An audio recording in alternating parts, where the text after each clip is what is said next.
خطبہ حج الوداع کے موقع پر نبی کریم صلی اللہ علیہ وآلہ وسلم نے ارشاد فرمایا کہ میں تمہارے درمیان دو چیزیں چھوڑ کر جا رہا ہوں، ایک قرآن اور دوسری سنت۔ یہ نہیں کہا کہ ایک قرآن اور دوسری بخاری یا مسلم یا ترمذی یا ابن ماجہ نسائی مشکات، یہ نہیں کہا، فرمایا ایک قرآن اور دوسری سنت۔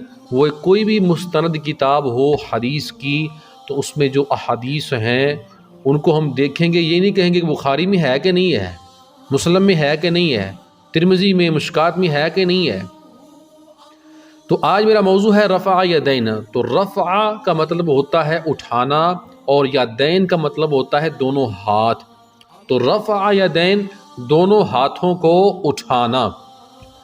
تو ہمارے جو فقہ کے چار امام ہیں، امام اعظم ابو حنیفہ، امام احمد بن حنبل، امام مالک اور امام شافعی رحمۃ اللہ تعالی، ان چاروں اماموں کے نزدیک رفع یدین کرنا جو ہے شروع میں، نماز کے شروع میں کرنا جائز ہے، بلکہ ثابت بھی ہے۔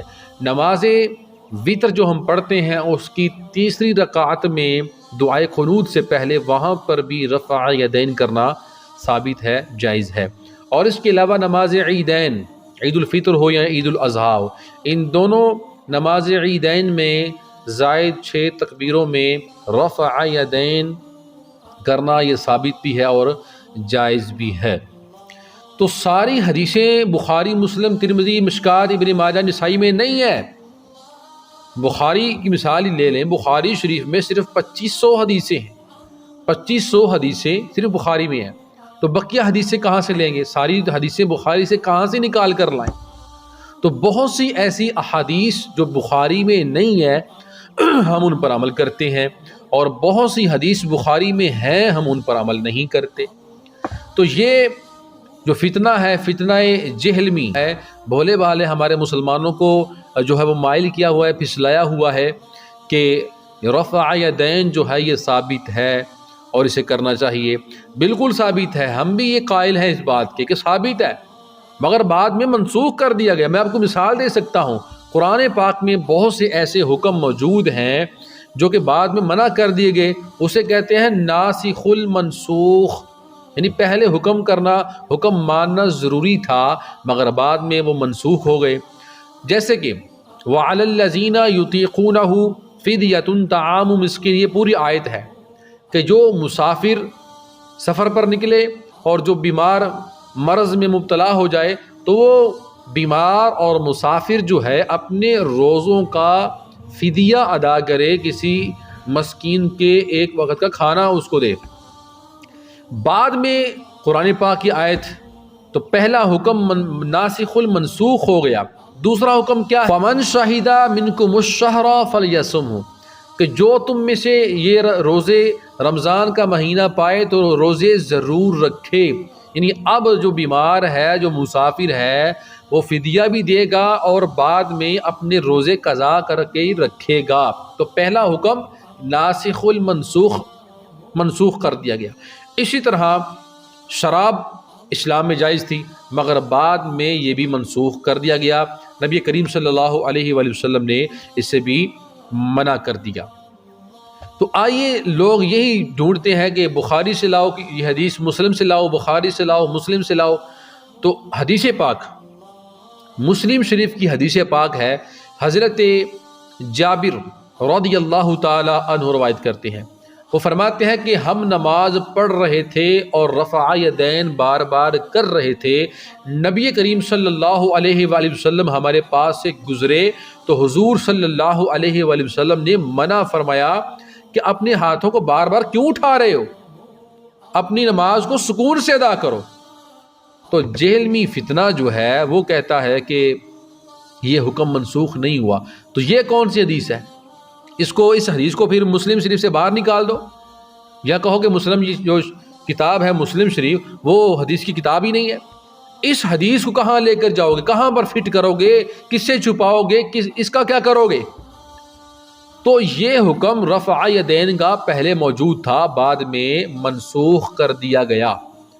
تو اس کا رد جو ہے یہ مرزا جیلمی کا، یہ اس فتنے کا رد جو ہے ہمارے بڑے کر رہے ہیں ہمارے بڑے مفتی راشد محمود رضوی صاحب جو ہیں، مفتی مشاہد اللہ شاہ صاحب جو ہیں، مفتی سمر عباس قادری صاحب جو ہیں، مفتی ڈاکٹر اشرف آصف جلالی صاحب جو ہیں اس کا رد کر رہے ہیں، مفتی محمد اقبال قادری صاحب اس کا رد کر رہے ہیں۔ تو یہ سارے ہمارے بڑے جو مفتین کرام ہیں، علماء کرام ہے، یہ اس کا رد کر رہے ہیں اس فتنے کا۔ یہ مرزا جیل میں جو فتنہ ہے اس کا رد کر رہے ہیں۔ یہ بڑے غلط طریقے سے دین کو پیش کرتا ہے، نہ رب تعالیٰ کی توہین کرنے سے باز آیا، نہ قرآن پاک کی حدیث کی کتابوں کی توہین کرنے سے باز آیا، نہ رسول اللہ کی توہین کرنے سے، نعوذ باللہ۔ اس نے کہا، جی ہاں موجود ہے نیٹ پر، یہ ریکارڈ میں ہے، نیٹ کے ریکارڈ میں ہے سوشل میڈیا کے۔ اس نے کہا حضور صلی اللہ علیہ وآلہ وسلم کو کہ حضور ایک چھوکرا ہے، چھوکرا، نعوذ باللہ۔ اللہ معاف کرے کہ میں نے یہ جملے اپنی زبان پر لائے۔ اس نے یہ گستاخیاں کی، صحابہ کو برا بھلا کہا، پھر بخاری مسلم سے بڑے حوالے دیتا ہے۔ یہ جہلمی فتنہ جو ہے یہ بخاری مسلم سے حوالے دے کے پھر کہتا ہے کہ بخاری تھی کوئی شے ہی نہیں، اور بخاری کوئی شے نہیں ہے، بخاری شریف کوئی شے نہیں تو بخاری جو حوالے کیوں پیش کرنا ہے، اور امام مسلم تو کوئی شے ہی نہیں، تو امام مسلم کوئی شے نہیں تو انہوں نے کتاب جو حوالے کیوں پیش کرنا ہے؟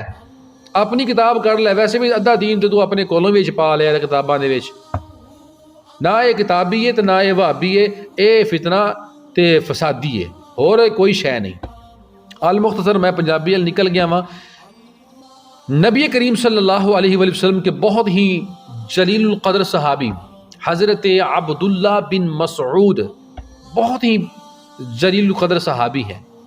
ان کے بارے میں حضور صلی اللہ علیہ وآلہ وسلم نے ارشاد فرمایا کہ عبداللہ بن مسعود میری امت پر جس بات پر راضی ہوں میں بھی اس بات پر راضی ہوں، یہ فرمان حضور کا ہے۔ وہیں عبداللہ بن مسعود، یہ ترمذی، نسائی اور ابو داؤد کی حدیث پاک میں آپ کو سنا رہا ہوں۔ حضرت عبداللہ بن مسعود فرماتے ہیں کہ کیا میں تمہیں نماز حضور صلی اللہ علیہ وآلہ وسلم کی نماز پڑھ کر نہ دکھاؤں؟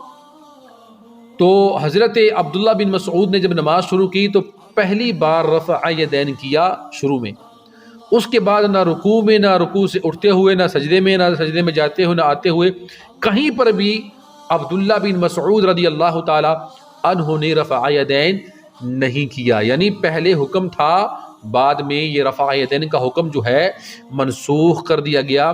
اب ہم یہ رفع یدین نہیں کریں گے، صرف نماز کی، ہر نماز کے شروع میں، سنت ہو، واجب ہو، وتر ہو، نفل ہو، عیدین ہو، جنازہ ہو، کوئی بھی نماز ہو، شروع میں رفع یدین کرنا یہ سنت ہے، اور کہیں پر بھی جا کے رفع یدین کرنا یہ منسوخ ہو چکا ہے، منع ہو چکا ہے۔ اب یہ حدیثیں سننے کے بعد بھی اگر کوئی نہیں مانتا تو ٹھیک ہے، بروز قیامت پھر جواب دے لینا آپ مرزا جیلمی کے ساتھ، جس طرح وہ فتنہ فسادی ہے، کیونکہ نہ وہ بابی ہے تو نہ وہ وہابی ہے، وہ ایک فتنہ فسادی ہے اور کچھ بھی نہیں ہے وہ۔ اللہ تعالیٰ اس فتنے سے ہم سب کا جو ہے وہ ہماری حفاظت فرمائے، اور ہم سب کو ہدایت دے اور عمل کرنے کی توفیق عطا فرمائے۔